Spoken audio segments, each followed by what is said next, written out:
Good day, everyone. Before we start, I would like to introduce my groupmates. First, Eating Chalamet, Guarda Kibal Wendelin, Gonzaga Roname, Harabello Justin, and yours truly, Karen Fernandez. Without further ado, let's begin. Our topic is about the performance evaluation and employee, second, procurement and contracting. The first reporter is Miss Chalamet, second is Miss Wendeling, third part is Mr. Justin, fourth one will discuss by me, and lastly will be Roname Gonzaga. Performance evaluation. So it is defined as a formal and productive procedure to measure an employee's work and result based on their job responsibilities. So it is used to gauge the amount of value added by an employee in terms of increased business revenue compared to industry standards and overall employee return investment or ROI.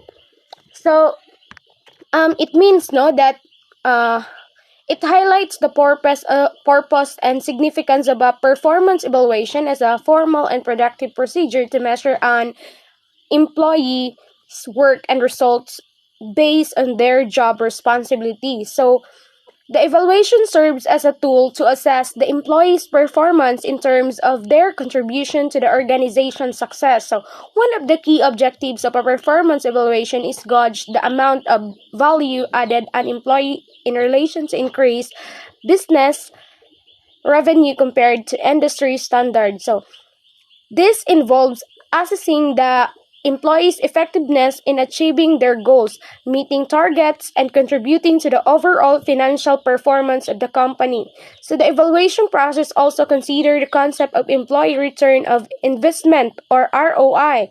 So this refers to evaluating the extent to which the employees' efforts and outcomes align with the resources invested in them, such as training, salary benefits, and other forms of support provided by the organization. By calculating the ROI, employers can determine the overall effectiveness and efficiency of their employees and make informed decisions regarding human resource allocation and development. So, a performance of evaluation serves as a comprehensive and objective assessment of an employee's work and results. So it provides valuable insights into their contribution to the organization and helps in identifying areas for improvement, recognizing achievements, and making informed decisions about related matters. So why it is important? To provide a stepping stone for the employee and supervisor to identify and discuss areas where performance can be improved. It can also be an important opportunity for employee and manager expectations to be reinforced or clarified. So it means that emphasizing the importance of performance evaluation as a tool for both the employee and supervisor to identify areas where performance can be improved. So it serves as a stepping stone for initiating a constructive conversation about strengths and weaknesses. So by reviewing the employee's performance against set goals and evaluating various aspects such as sales revenue, customer satisfaction, teamwork, and professional development efforts. So both parties can gain a comprehensive understanding of employee strengths and areas that require improvement. So this evaluation process allows for open communication where expectation can be reinforced or clarified and ensuring that the employee understand what is expected of them and how they can enhance their performance. So the evaluation serves as valuable opportunity for both the employee and manager to align their expectation, address any concerns, and establish a plan for continued growth and improvement. What is employee motivation? Employee motivation is the level of energy, commitment, and creativity that a company's worker bring to their job. Whether the economy is growing or shrinking, finding ways to motivate employee and always a management concern. Competing theories stress either incentives or employee involvement or empowerment. Employee motivation refers to the driving force behind an employee's attitude, effort, and behavior in the workplace. Motivated employees are more engaged, productive, and committed to achieving their goals and contributing to the success of their organization. There are various factors that can impact employee motivation, such as recognition and rewards, opportunities for growth and development, and positive work environment, and employee involvement and participation. In addition, performance evaluation and employees' motivation are critical aspects of managing a successful workforce. Properly evaluating employees' performance ensures that they are meeting organizational goals and objectives, and allows for constructive feedback and improvement opportunities. Additionally, performance evaluations provide a platform for recognizing and rewarding top performers, which in turn boosts employee morale and motivation. Procurement and contract management: a daunting task for businesses but is essential to ensure that operations run smoothly. Involve the identification, selection, negotiation, and management of business relationships with suppliers and vendors. Procurement: the process of acquiring goods or services from external source. It is a crucial part of an organization's operations and consists of various activities such as sourcing, request for proposal (RFP) creation, supplier selection, contract negotiation, and project management. Kung sa business every transaction and operation da pat smooth jud pa ra di li listed when muabot ang time na I challenges. For example, when you have business always na ang identification, selection, negotiation, and management sa business.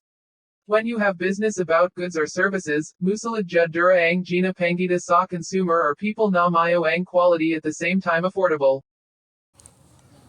As the continuation of Mr. Justin part is, some businesses have used the term procurement synonymously with purchasing, but now purchasing is often seen as just one stage in a larger, more strategic procurement process. So, what exactly is procurement? Procurement involves every activity involved in obtaining the goods and services a company need to support its daily operations, including sourcing, negotiating terms, purchasing items, receiving and inspecting goods as necessary, and keeping records of all the steps in processes. The sixth process is receive and inspects the delivered goods. Carefully examine deliveries for any errors or damage. Make sure that everything is delivered as specified in the PO and that the quality meets or exceeds expectations. The seventh process is conduct three-way matching. Accounts payable should conduct three-way matching by comparing the purchase order received, or packing list and invoice. Then the eighth process, approve the invoice and arrange payment. If the three-way match is accurate, approve and pay the invoice. Businesses should strive to have a consistent invoice payment process through account payable that checks that payment match the invoice amount and due date. Standardized process can help make sure invoices are always paid on time, which can prevent late fees and build good relationships with suppliers. And the last process is record keeping. It's important to maintain records for the entire procurement process. From the purchase request to price negotiations, invoices, receipts, and everything in between, these records may be useful for multiple reasons.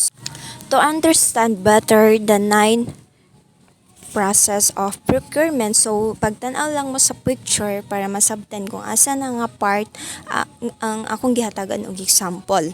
First one is example: in our classroom init kayo ang sulod and need sa students og gamit para dili na igang. Example is guba ang electric fan. So number 2 is nag-request si teacher sa accounting office og aircon kay needs sa student or needs sa room. Then sa number 3 is si accounting staff ni sugot nga mangita og seller sa aircon to purchase. Tapos sa number 4 is Nakakita na og seller na mas barato ang item and ginegotiate ang price, warranty, and free installment. So, sa number 5 is ang nag-agree na sa price then create nag-PO and gipa-deliver na ang item sa seller. So sa number 6 is pag-abot sa school gi-inspect ang item. So mo na receive and inspect the delivered goods. Sa number 7 kay conduct three-way matching. So diha gi-check ang PO, invoice, item ug ang UR if tugma ba sa katong gi-order or sige palit. Then sa number 8, mo ni siyang approve the invoice and arrange. Then if tama ang item na gipadalas, so gi-accept and approve na ang item. So sa last is after receiving is i-record ang procurement process para naay traceable data. Diha makita tong record keeping.